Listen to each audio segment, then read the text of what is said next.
মৰমৰ নৱম শ্ৰেণীৰ ছাত্ৰ ছাত্ৰীসকল, মই কছাৰীহাট হাইস্কুলৰ বুলবুলি কলিতাই তোমালোকৰ লগত সমাজ বিজ্ঞানৰ তৃতীয় খণ্ডৰ ৰাজনীতি ভাগৰ দ্বিতীয় অধ্যায় চৰকাৰৰ প্ৰকাৰ বা শ্ৰেণীবিভাগ সম্পৰ্কে আলোচনা কৰি আছোঁ। এই অধ্যায়ৰ প্ৰথমটো ভিডিঅ'ত চৰকাৰৰ শ্ৰেণীবিভাগৰ ইতিহাস আৰু সংসদীয় পদ্ধতিৰ চৰকাৰ সম্পৰ্কে আলোচনা কৰিছিলোঁ। আজি মই তোমালোকৰ লগত ৰাষ্ট্ৰপতীয় চৰকাৰ সম্পৰ্কে আলোচনা কৰিম। বৰ্তমান যুগত আধুনিক পৃথিৱীত জনপ্ৰিয় হৈ পৰা এবিধ গণতান্ত্ৰিক চৰকাৰ হ'ল ৰাষ্ট্ৰপতীয় চৰকাৰ। ৰাষ্ট্ৰপতীয় চৰকাৰৰ উৎকৃষ্ট উদাহৰণ হ'ল আমেৰিকা যুক্তৰাষ্ট্ৰ। ৰাষ্ট্ৰপতীয় চৰকাৰৰ সংজ্ঞা কোৱাৰ আগত তোমালোকৰ ক্ষমতাৰ পৃথকীকৰণ নীতি সম্বন্ধে বুজাই দিব লাগিব। ক্ষমতাৰ পৃথকীকৰণ নীতি মানে হ'ল যি পদ্ধতিত বিধানমণ্ডল আৰু কাৰ্যপালিকাৰ মাজত সম্বন্ধ নাথাকে, অৰ্থাৎ সংসদীয় পদ্ধতিৰ চৰকাৰৰ দৰে বিধানমণ্ডলৰ মজিয়াৰ পৰা কাৰ্যপালিকা গঠন নহয়, আৰু সেয়ে কাৰ্যপালিকা নিজৰ কাম কাজৰ বাবে বিধানমণ্ডলৰ ওচৰত দায়বদ্ধ নহয়। আমি কি বুজিলোঁ?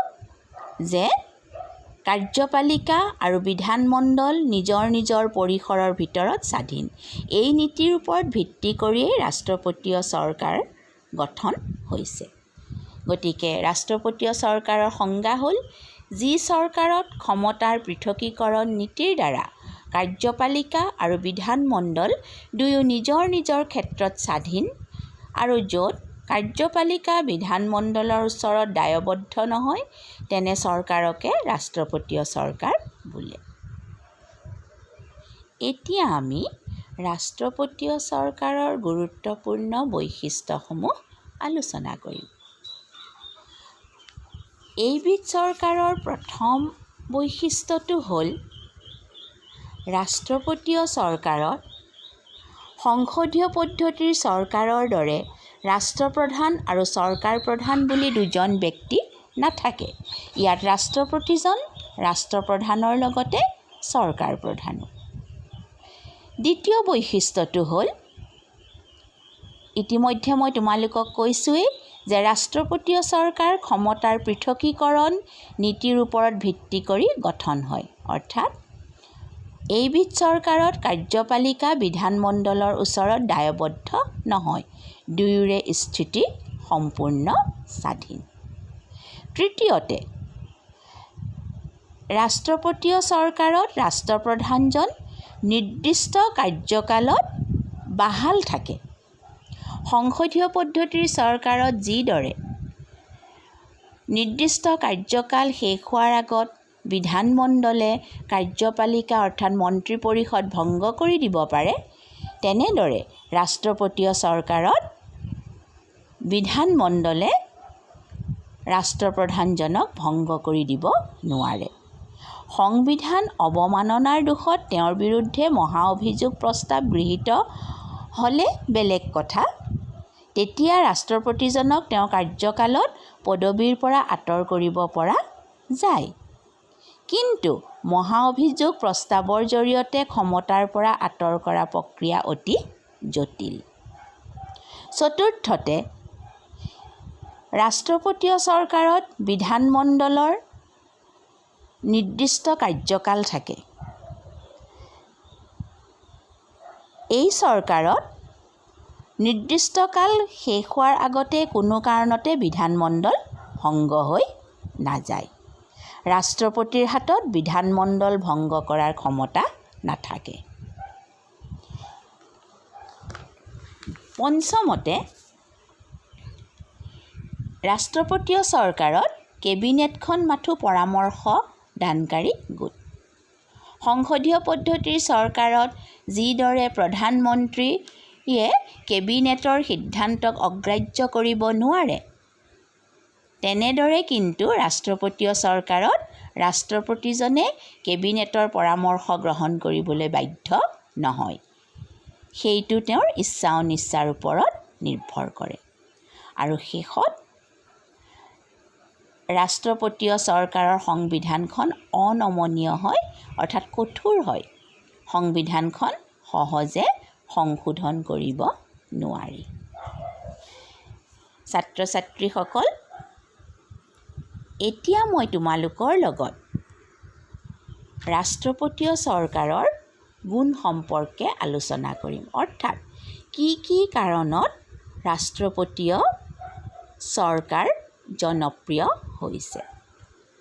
প্ৰথম গুণটো হ'ল ৰাষ্ট্ৰপতীয় চৰকাৰ স্থায়ী। ইয়াত অস্থিৰতাৰ আশংকা নাই। ৰাষ্ট্ৰপতিজন এটা নিৰ্দিষ্ট কাৰ্যকালৰ বাবে নিৰ্বাচিত হোৱা বাবে আৰু সহজে তেওঁক পদবীৰ পৰা আঁতৰ কৰিব নোৱাৰা বাবে চৰকাৰখন স্থায়ী হয়। ঠিক তেনেদৰে বিধানমণ্ডলো স্থায়ী হয়, তেওঁলোকৰো নিৰ্দিষ্ট কাৰ্যকাল থাকে। সেয়ে যিহেতু সংসদীয় পদ্ধতিৰ চৰকাৰৰ দৰে মাজতে ভংগ হৈ যোৱাৰ আশংকা নাথাকে, সেয়ে তেওঁলোকে আশংকাহীনভাৱে তেওঁলোকৰ কাৰ্যকালত সকলো দেশৰ উন্নয়নৰ কাম কাজ চলাই নিব পাৰে। দ্বিতীয়তে, ক্ষমতাৰ পৃথকীকৰণ ব্যৱস্থাৰ বাবে চৰকাৰৰ তিনিওটা অংগই স্বাধীনভাৱে কাম কৰাৰ সুযোগ পায়।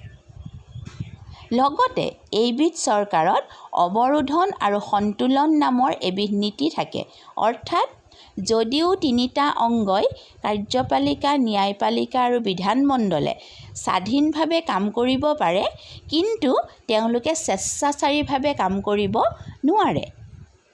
তেওঁলোকৰ পৰিসৰত তেওঁলোক স্বাধীন হ'লেও ইটো অংগই সিটো অংগৰ ওপৰত পৰিসৰৰ বাহিৰ হ'লে বাধা দিয়াৰ এক পদ্ধতি আছে, অৰ্থাৎ অৱৰোধন। আৰু এই অৱৰোধন থকাৰ বাবেই তেওঁলোকৰ মাজত সন্তুলন অৰ্থাৎ বেলেঞ্চ থাকে। তৃতীয়তে, এনে চৰকাৰ জৰুৰীকালীন অৱস্থাৰ বাবে অতি উপযোগী। যিহেতু চৰকাৰৰ প্ৰকৃত ক্ষমতা ৰাষ্ট্ৰপতিজনৰ ওচৰত কেন্দ্ৰীভূত হৈ থাকে, গতিকে যিকোনো জৰুৰীকালীন অৱস্থাৰ সৃষ্টি হ'লেই ৰাষ্ট্ৰপ্ৰধানজনে সহজে যিকোনো সিদ্ধান্ত ক্ষিপ্ৰভাৱে ল'ব পাৰে। তেওঁ বিধানমণ্ডলৰ লগত বা তেওঁৰ কেবিনেটৰ লগত আলোচনা কৰি সময় নষ্ট কৰিব নালাগে। চতুৰ্থতে, কাৰ্যপালিকা শক্তিশালী হোৱা বাবে এনে চৰকাৰে দেশৰ ঐক্য আৰু সংহতি সহজে ৰক্ষা কৰিব পাৰে। আৰু শেষত, যুক্তৰাষ্ট্ৰীয় চৰকাৰ ৰাজনৈতিক দলৰ প্ৰভাৱৰ পৰা মুক্ত। সেইবাবে ৰাষ্ট্ৰপতিজনে দলীয় প্ৰভাৱৰ পৰা মুক্ত হৈ কাম কৰিব পাৰে। সংসদীয় পদ্ধতিৰ চৰকাৰত যেনেদৰে দলীয় প্ৰভাৱত থাকি সংখ্যাগৰিষ্ঠতাৰ সমৰ্থনৰ ওপৰত নিৰ্ভৰ কৰিবলগীয়া হয়, এইবিধ চৰকাৰত ৰাষ্ট্ৰপ্ৰধানজন গৰিষ্ঠ সংখ্যাগৰিষ্ঠতাৰ সমৰ্থনৰ ওপৰত নিৰ্ভৰশীল নহয়। গতিকে দলীয় প্ৰভাৱৰ পৰা মুক্ত হৈ তেওঁ নিষ্ঠাৰে কাম কৰি যাব পাৰে। ছাত্ৰ ছাত্ৰীসকল, যিকোনো ক্ষেত্ৰত গুণ থাকিলে দোষ থাকিবই। গতিকে ৰাষ্ট্ৰপতীয় চৰকাৰৰো কিছুমান ত্ৰুটি আছে। এতিয়া মই তোমালোকৰ লগত ৰাষ্ট্ৰপতীয় চৰকাৰৰ কিনো ত্ৰুটি বা দোষ আছে সেই সম্পৰ্কে আলোচনা কৰিম। ৰাষ্ট্ৰপতীয় চৰকাৰত ৰাষ্ট্ৰপতিজনক যিহেতু বিধানমণ্ডলে নিয়ন্ত্ৰণ কৰিব নোৱাৰে, সেইবাবে তেওঁ কেতিয়াবা স্বেচ্ছাচাৰী হোৱাৰ আশংকা থাকে। অৱশ্যে সেইটো ৰাষ্ট্ৰপ্ৰধানজনৰ ব্যক্তিত্বৰ ওপৰত নিৰ্ভৰ কৰিব। তেওঁ যদি স্বেচ্ছাচাৰী ব্যক্তিত্বৰ ৰাষ্ট্ৰপ্ৰধান হয় তেতিয়াহে ৰাষ্ট্ৰই ভুগিবলগীয়া হয়, অন্যথা সুচাৰুৰূপে কাৰ্যপালন হয়। দ্বিতীয়তে, ক্ষমতাৰ পৃথকীকৰণ নীতিৰ বাবে কাৰ্যপালিকা আৰু বিধানমণ্ডলৰ মাজত সহযোগিতা নাথাকে। ই সামগ্ৰিকভাৱে কেতিয়াবা দেশৰ প্ৰশাসনত বিৰূপ প্ৰভাৱ পেলাব পাৰে। তৃতীয়তে, ৰাষ্ট্ৰপতীয় চৰকাৰৰ সংবিধান অনমনীয়ভাৱে পৰিস্থিতি অনুসৰি সময়ত সংশোধন কৰাত জটিলতা আহে। যিহেতু সংবিধানখন এটা নিৰ্দিষ্ট সময়ত ৰচনা কৰা হয়, গতিকে সময় আৰু পৰিস্থিতি অনুসৰি কেতিয়াবা সংবিধান সংশোধন কৰাৰ প্ৰয়োজনীয়তা আহি পৰে। কিন্তু ৰাষ্ট্ৰপতীয় চৰকাৰত যিহেতু সংবিধান সংশোধন কৰা প্ৰণালী অতি জটিল, সেয়েহে কেতিয়াবা হয়তো পৰিস্থিতি অনুসৰি সংশোধন কৰাত জটিলতা আহি পৰিব পাৰে। চতুৰ্থতে, ৰাষ্ট্ৰপতীয় চৰকাৰত কাৰ্যপালিকা আৰু বিধানমণ্ডল ভিন্ন ৰাজনৈতিক দলৰ হ'লে ৰাজনৈতিক সংকট সৃষ্টিৰ সম্ভাৱনা থাকে। ছাত্ৰ-ছাত্ৰীসকল, যিহেতু বেলেগ বেলেগ ৰাজনৈতিক দলৰ আদৰ্শ আৰু লক্ষ্য বেলেগ হয়, সেয়ে কাৰ্যপালিকা আৰু বিধানমণ্ডল ভিন্ন ৰাজনৈতিক দলৰ হ'লে আদৰ্শগত সংঘাত সৃষ্টি হ'ব পাৰে। তেতিয়া সমগ্ৰ ৰাষ্ট্ৰখনে হয়তো ভুগিব লগা হ'ব পাৰে। আৰু শেষত, ৰাষ্ট্ৰপতীয় চৰকাৰত মন্ত্ৰিত্ব লাভৰ ক্ষেত্ৰত ব্যক্তিগত আনুগত্যই যোগ্যতা আৰু অভিজ্ঞতাতকৈ অধিক গুৰুত্ব লাভ কৰাৰ সম্ভাৱনা থাকে। অৰ্থাৎ ৰাষ্ট্ৰপতিৰ অধীনত যিখন কেবিনেট থাকে, সেই কেবিনেটখন পৰামৰ্শ দানকাৰী গোট হ'লেও মন্ত্ৰীসকল অভিজ্ঞতাৰ ভিত্তিত নিৰ্বাচিত হ'লে ভাল হয়। কিন্তু এনে চৰকাৰত কেতিয়াবা ৰাষ্ট্ৰপ্ৰধানজনে এজন ব্যক্তিৰ যোগ্যতা আৰু অভিজ্ঞতাতকৈ তেওঁৰ প্ৰতি অৰ্থাৎ ৰাষ্ট্ৰপতিজনৰ প্ৰতি কিমান আনুগত্য তাৰ ওপৰতহে গুৰুত্ব দিয়ে। তেতিয়া হয়তো যোগ্য মন্ত্ৰী কেবিনেটখনত নাথাকিবও পাৰে।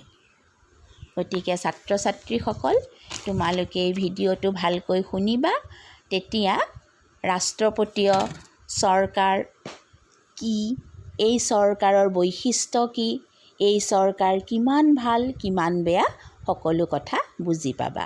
মই তোমালোকৰ লগত ইয়াৰ পিছৰ ভিডিঅ'টোত এককেন্দ্ৰীয় চৰকাৰ সম্পৰ্কে আলোচনা কৰিম।